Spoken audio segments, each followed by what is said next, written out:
What's up, y'all? It's Jay Thunder. And AJ Radix. And we are the PWX AWA Tag Team Champions, Extreme Thunder. And you're listening to the Smack Raw Podcast, baby.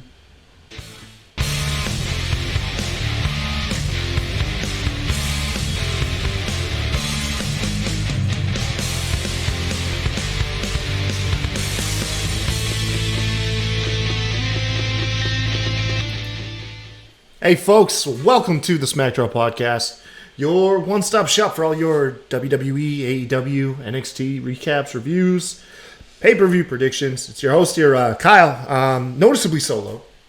Today, Vince and Jay both, they had other things to get to, so I will keep this brief. We'll keep this, we're going to go ahead and differ from our usual hour-long format, maybe knock out this Raw recap in, I don't know, 10, 20 minutes. We'll see how long it takes. Maybe you guys will actually prefer the quicker format. Well, who knows? We'll see. But for those of you who this is new, this is a pro wrestling podcast. You can find us on Stitcher Radio, Podbean, Spotify, Google Play Music, Apple Podcast, iTunes. I don't know what they're named now. Honestly, I'm Team Android. Shoot me. But from what Vince tells me, it is Apple Podcasts now. Of course, we're on YouTube as well. Don't forget to hit the like and subscribe. Trying to get 100 subscribers before, I don't know. Let's say, what is it? This is halfway through February. Let's get to 100 before end of March, okay? And by that point, Cats probably will be on digital. And who knows? We teased Vince. Say we're going to do some weird punishment, which is kind of weird that we're going to punish Vince. We should be celebrating. But I don't know. I think this all stems off of something that when Benji was on the show. And we're just trying to carry through some type of unique celebration. So right now I've been pitching the idea to make good old Vince on Twitter. He's at SES Vince. Make him watch the movie Cats. And I don't know, give a brief review or do some live reactions or something. I don't know. Well, anyways, like and subscribe. You can follow us on Twitter at SmackDrawPod, myself at The Kai Tai Show. If you look, the rest of the crew is pretty easy to find. You got Kevin, Vince, Sebastian, Jay Thunder, and of course RN2 as well. Look these guys up on Twitter. I'll leave their handles in the description because I actually don't have them all memorized off the top of my head. But we're here to talk Raw. Man, what a Raw.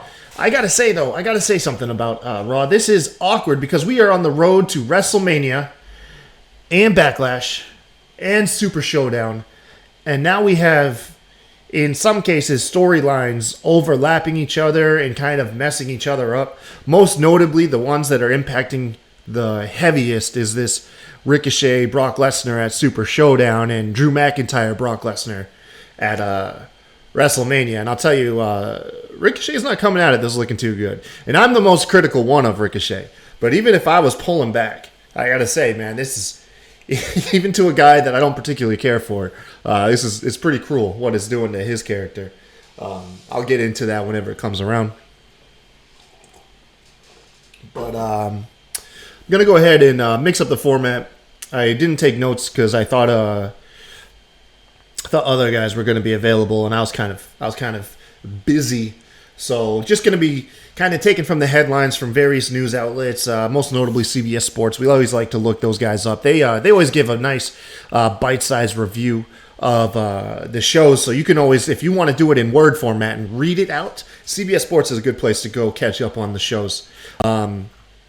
So this is more or less bullet points of big things that happened, unlike the normal format where we would kind of run through the show chronologically. Now, we've done this a couple times. Usually they get us out of a bind if we failed to take notes the night before, so CBS Sports is pretty cool for that. One of the biggest things is we got Becky Lynch. Her reaction to the beatdown that she received from Shayna Baszler last week. Shayna, of course, jumping Becky after her very good, decent match. Not as good as the Royal Rumble match, but still a good one nonetheless, against Asuka. And, Becky ends up winning that, and then pretty much immediately following, gets beat down by Shayna. Shayna bites Becky, and apparently takes a chunk out the back of her neck. A lot of fake blood. Pretty cool image. It had this weird vampire vibe that I guess is kind of divisive. I don't know. Some people are into it. Personally speaking, I prefer the more just she was brutal, and that's what came to thought instead of leaning into like any type of vampire branding or angle. That's honestly weird. I don't even know if they're actually leaning into it anymore. It was more or less like initial I saw that. I haven't seen really too many vampire reports since. Well, anyways, Becky comes out. She comes out to the ring. She's got a burlap sack of something in there, and she cuts a promo, and she essentially says, WWE, here's your money in advance, because essentially playing off like you're going to get your money's worth out of what I'm going to do to Shayna. She's going to be watching the Women's Elimination Chamber match very closely, because the winner of that match will have a shot at Becky Lynch at WrestleMania. Feel like this is a more obvious one. What a way to I don't know. It feels like they're wasting the match. Why not? I mean, I get it. The Elimination Chamber serves the purpose to secure title shots for those who didn't win the Royal Rumble, so I get that. But having Shayna in such a prominent angle only feels like it spoils the match itself. It's almost like it was a foregone conclusion. Shayna would be facing Becky Lynch before they even announced the match. Announced the Elimination Chamber match, which obviously Shayna's in.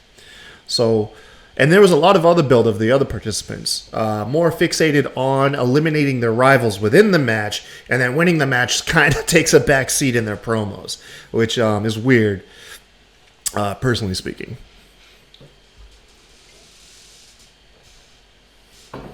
But anyways, yeah, Becky cuts this promo. She's throwing around hundreds, making it rain in the ring, saying WWE's going to get their money's worth out of how I'm going to brutalize Shayna Baszler whenever I get my hands on her, essentially. She's cut off by Shayna, who appears on the Titantron.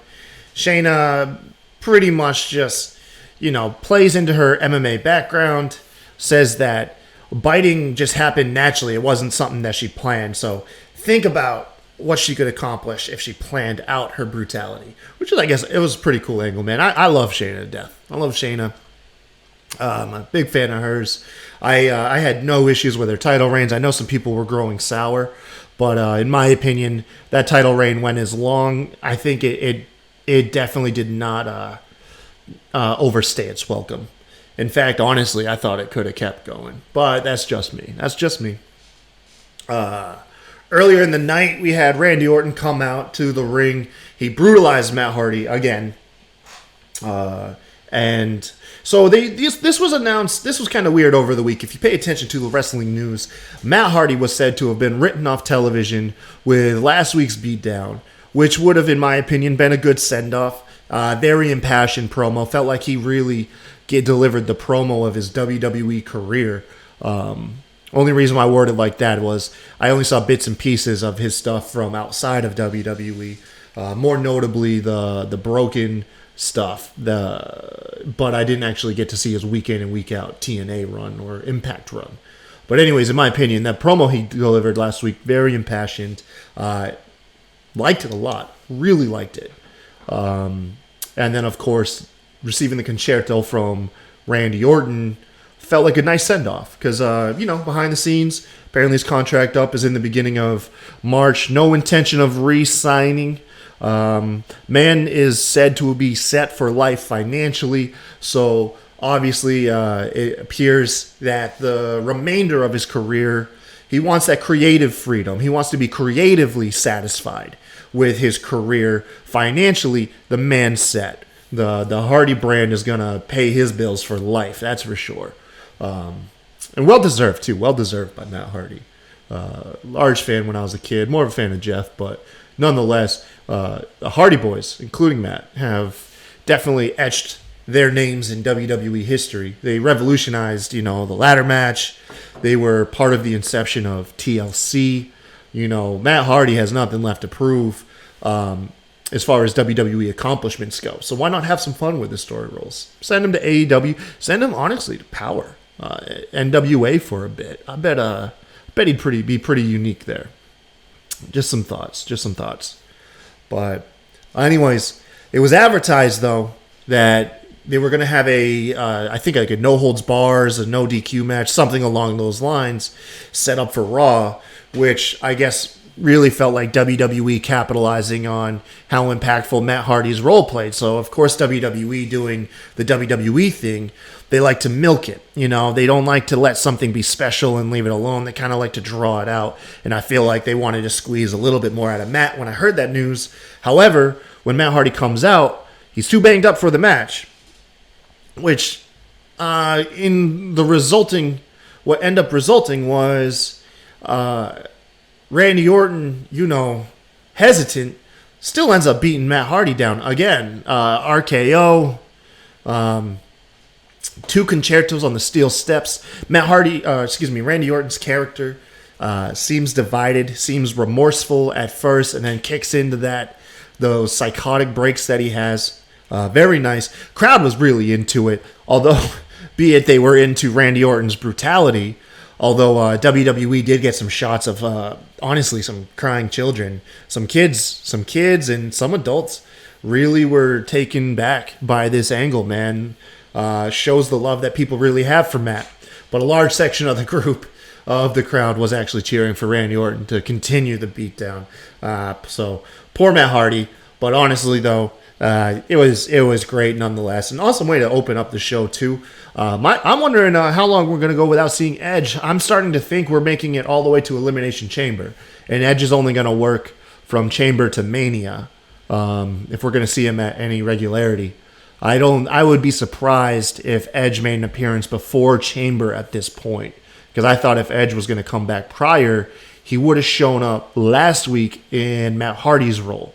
So the fact that he didn't show up last week or this week leads me to believe we got maybe just a couple more weeks of waiting, which is fine, man. We went, 8, 12 years, something like that, without Edge? Yeah, I can wait another week or two. All right.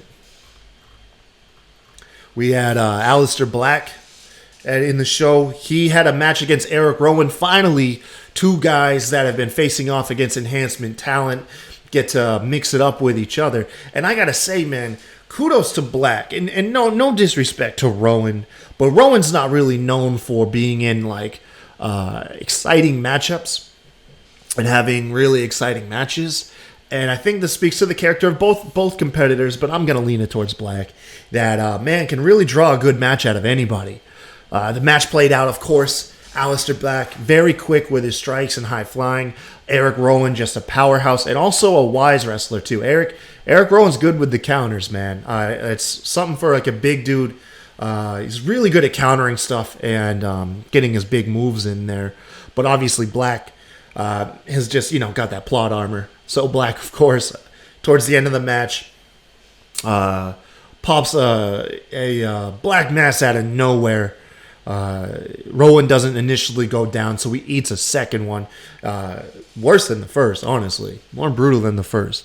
But puts away Rowan. Aleister Black has got some momentum.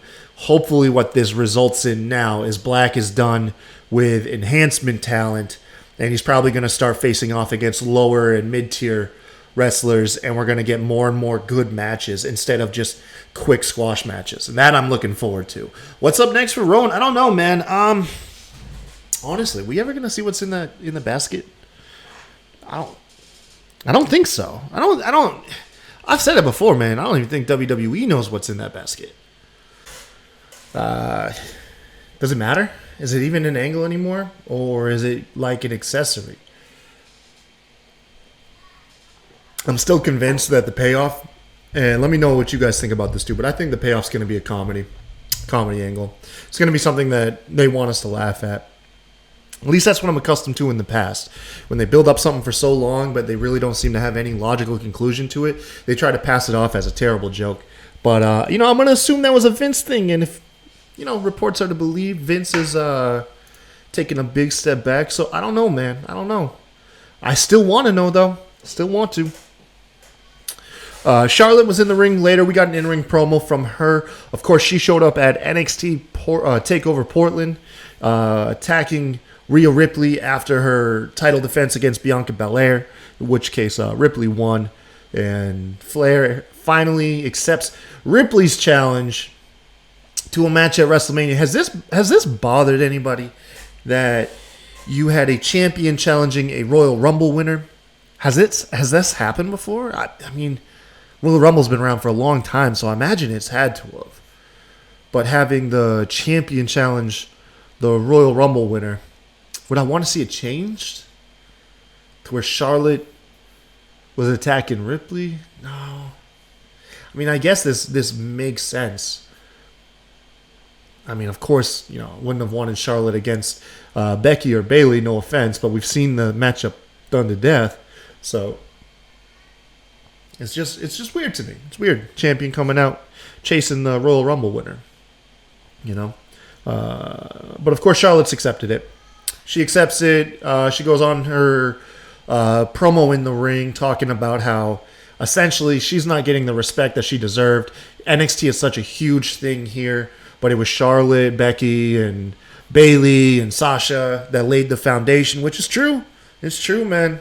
But it's a nice story. There's a good reason for Charlotte to be annoyed with Ripley, because it feels like everybody in NXT, it's a huge thing now right away, whereas beforehand it was the grind that made it a huge thing, largely in part to the women's division. But I like Charlotte's closing saying is everyone's the next big thing until they're not. Thought that was hot, man. Had me cheering for Charlotte, which is, I don't know if what you want out of this, but it's interesting to think who's going to win at Mania. This kind of feels like the matchup where it's going to be Charlotte that wins in Mania. I'm going to make an early prediction now, because that's kind of just in my gut that this is the one where they want more eyes on the product. Charlotte is the more seasoned, more tenured wrestler. Give her the win. Moves her back to NXT. And then, you get a program of Rhea Ripley chasing that belt back. Otherwise, the angle would pretty much be dropped instantly. Rhea wins at WrestleMania, and then that's it. Next opponent. Where you could drag this feud out. Rhea goes in overconfident. Charlotte's right about everything she says. And Rhea eats the loss. She's humbled. But then that just helps her grow more as a competitor. And she beats Charlotte the next go-around. Which I can see that. I can see it. It makes more sense in my eyes. Let me know what y'all think. It makes more sense to me. I'd like to hear Sebastian's take on this, actually. Need to get Sebastian back on an episode of Raw sometime. Speaking of which, Sebastian's been off for a week. He will be returning to AEW Wednesday, and he will be on SmackDown Friday. Don't know if I'll be on there with him. I want to be on there with him, but I'll be with him AEW. I don't know. We'll see. We'll see how that goes. Something I missed, but apparently we had a 24/7 championship match. I imagine it went quickly. Riddick Moss, partner, I guess, former partner, Mojo Rawley, he was kind of there to help protect Mojo, and that lasted all of maybe 3 weeks till Riddick Moss rolled him up, became the 24/7 champion. Good for him, being virtually unknown, coming up to WWE and getting a title right away. Granted, it being the 24/7 championship, which some people look as a joke, but it guarantees you TV time. That's the thing, man. That's where a lot of people are struggling right now, is to get TV time. And so whether there's any prestige attached to that belt or not is irrelevant. You're being put on TV. You're given a chance, to shine. But he defeats Mojo Rawley and R-Truth via pinfall. I'll have to go back and watch that one. Drew McIntyre comes out to deliver a promo.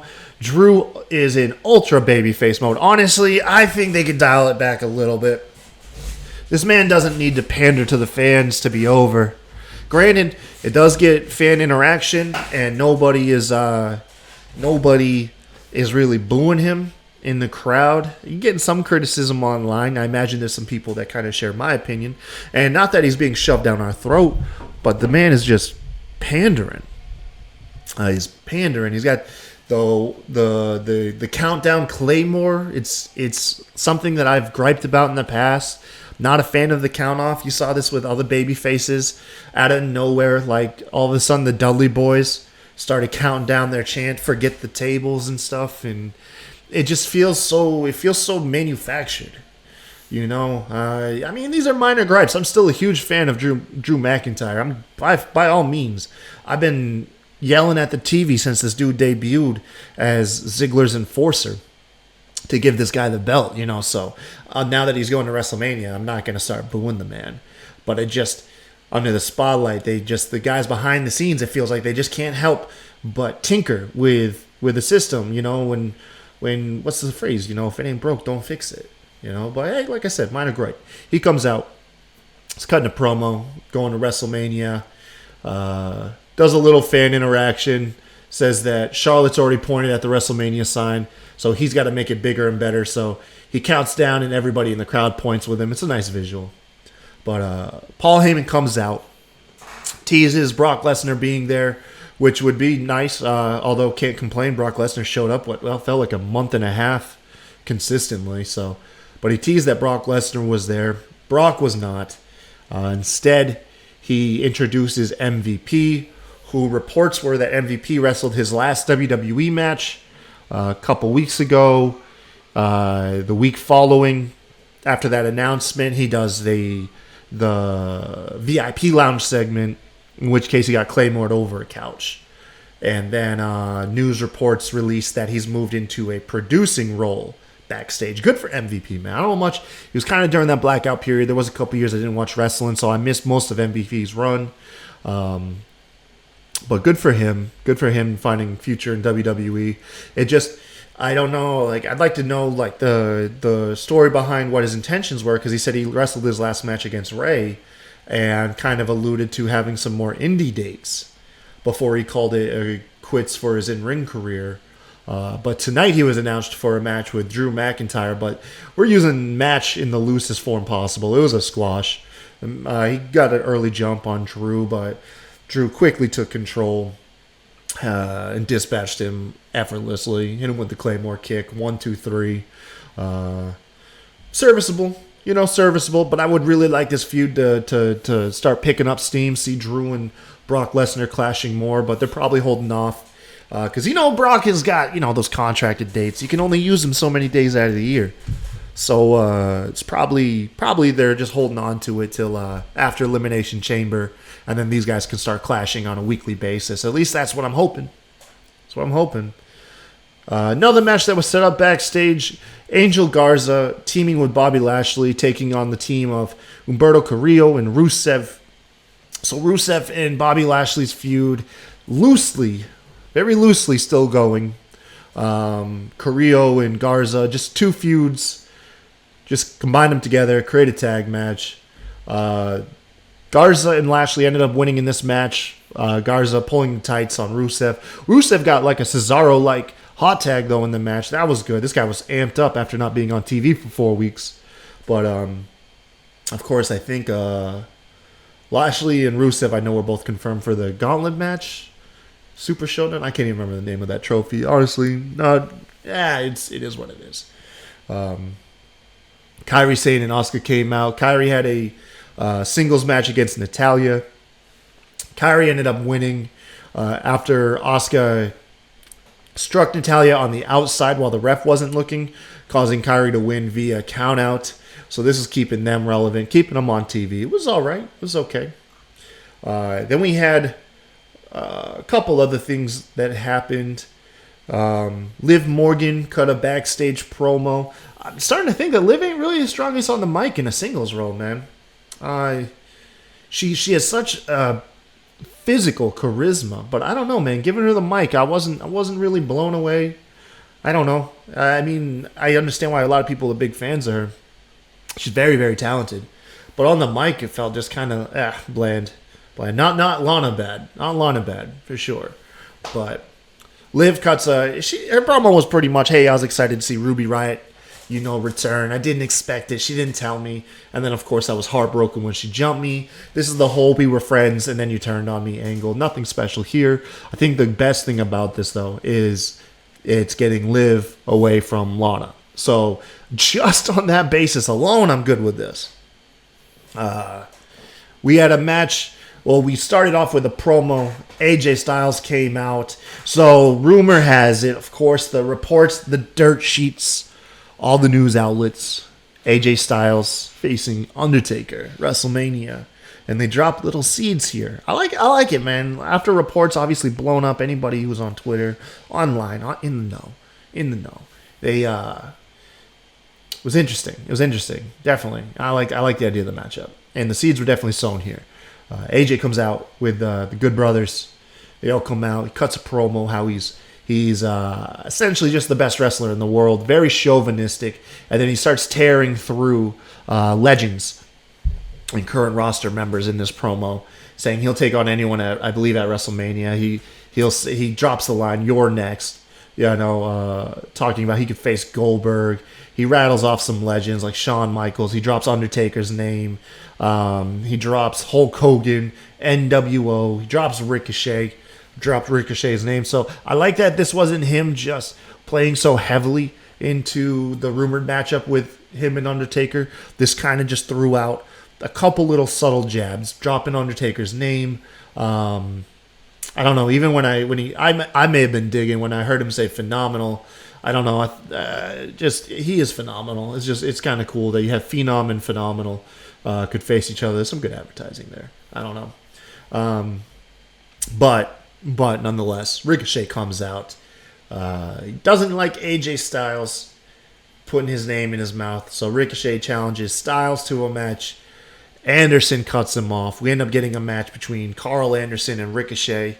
Love Carl Anderson, man. He was regarded as one of the best wrestlers in the world. And this guy is insanely good in the ring, man. I wonder if we're ever going to get anything out of him outside of the OC. Get any type of singles push. I wonder. I'd like to see it. I don't know how much everybody else, like casual fans, are into it. Personally speaking, though, I love Carl Anderson. He's good. Ricochet ends up winning, though. Ricochet ends up beating him, of course. Ricochet going into Super Showdown against Brock, which this is kind of what brings me to this point. A lot of people overlooking Ricochet. My opinion, rightly so. Dude doesn't stand a chance. But because of this Drew McIntyre and Brock Lesnar feud at WrestleMania, Ricochet has become a complete afterthought at Super Showdown and given almost no respect. And even in the promos where they address it, there's no convincing. He's kind of a laughingstock. I'm wondering how they're going to play to it in the match itself. Because, obviously, they're not going to do him like they did Kofi, which still hurts, by the way. But they're not going to do him like they did Kofi. They're going to give him somewhat of a competitive match. Brock Lesnar tends to have better matches against the lighter guys. But I'm just wondering, because by all means, that match should be done and over with under 2 minutes. I believe they're going to drag it out more than 2, so they're going to have to do it creatively. But if these two just lock up, Brock should be able to dispatch him within 2 minutes. Ricochet gets a minute and a half of offense. Brock catches him, F5s him probably twice, and then 1, 2, 3, over. That's how I would see it. Finally, we get to the Seth Rollins sermon, the first ever sermon, and then they have to throw in the caveat by Seth Rollins, the Monday Night Messiah, because obviously this is a CM Punk thing, doing the Straight Edge Society. He was holding the sermon in the Royal Rumble, which was one of the most entertaining Royal Rumbles I've seen in a long time. But anyways, Seth Rollins essentially just saying, just stay out of the way. Stay out of the way of the Monday Night Messiah and all his disciples. Otherwise, it's going to be a bad day for you. Viking Raiders come out. They jump him. They have a good brawl. And then this, of course, results in the main event of the evening, which is Kevin Owens and the Raiders taking on AOP and Murphy, newly named Murphy, which ends up being a great match. They gave this match plenty of time. A lot of high-flying stuff, great chemistry and everything. Everyone here, you got a lot of power, you got a lot of high-flying, just a good combination. Great way to, they kicked off Raw really good, and then with the I think it was the Becky stuff that kicked off Raw, and then they closed Raw with an awesome match. So really good pacing. Match ends up in DQ, though, after Seth Rollins interferes when it looks like Kevin Owens is about to get the pin.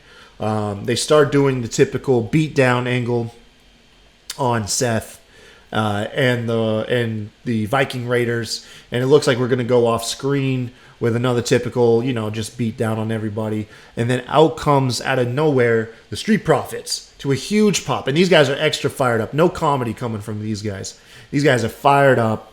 The looks like there's an uprising, as they were branding it, against the Monday Night Messiah and his disciples. Seth Rollins eventually gets cornered by the Raiders and the Street Profits while everyone else is laid out. Seth Rollins scurries off, similar to how he would do J&J Security and Kane. He never took a beating for his group of people. He lets them take the beatings. And ultimately, this led to everyone else getting laid out. An awesome spot where Ivar and Montez Ford hit double splashes. Montez Ford, man, he gets some hype behind that frog splash. It's crazy good. But great way to close out Raw. That was your episode. I was wondering too, man. I was wondering if you have this incredible force, this incredible faction in Seth Rollins and his disciples over here, but they're only feuding with the same 3 people.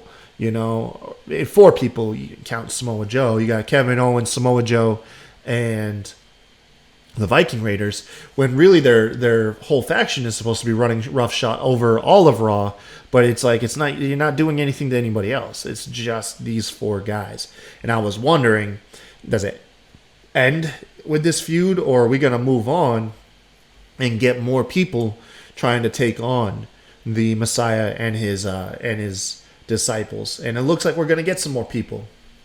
So the Street Profits are going to add some nice flavor to this. So I can't wait for next week to see what type of promos we get from Dawkins and Montez Ford going at Rollins and his disciples. So it's pretty interesting. Good episode of Raw overall. I liked it. And I think we kept this pretty short. I think, what was this? About a half hour? Yeah, I'm not mad at a half hour. Yeah, about a half hour. Cool. But thank you guys for joining me. And make sure to tune in Wednesday nights. We always shoot, NXT and AEW. And then, of course, Friday. So stay tuned in. But once again, thank you. And y'all have a good one.